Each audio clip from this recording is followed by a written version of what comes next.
1 in 3 people in the US and worldwide suffers from chronic pain, and opioids, like morphine, remain the cornerstone of therapy, to the point that there is an opioid epidemic despite the numerous side effects.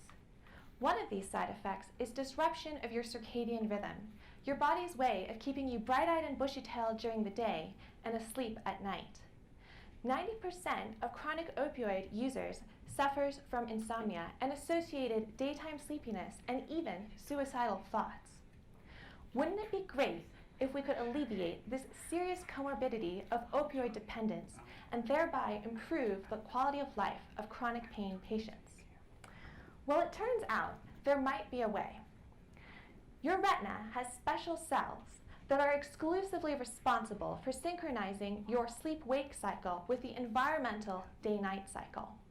These are called intrinsically photosensitive retinal ganglion cells, or iPRGCs. During the day, light stimulates the iPRGCs, and whoosh, they send a rush of signals up into your brain, telling you, wake up, it's daytime. And at night, they go quiet, telling your brain to go to sleep. These are the only cells in your body that can do this. Now, our lab has shown that iPRGCs express opioid receptors, and if they have the receptors, it means that opioids can affect their signaling behavior.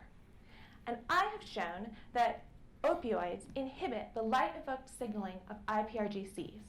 Essentially, opioids function as darkness, so that even during broad daylight, your iPRGCs cannot tell your brain to wake up. Now, we know systemically administered opioids accumulate in your eye, and so that's why chronic opioid users are groggy during the day and awake at night. My goal is to dissect the molecular mechanism behind this, figure out how it really works so that I can therapeutically modulate circadian rhythm pathology in chronic pain patients dependent upon opioids and thereby improve their quality of life. But between you and me, the work doesn't just stop there.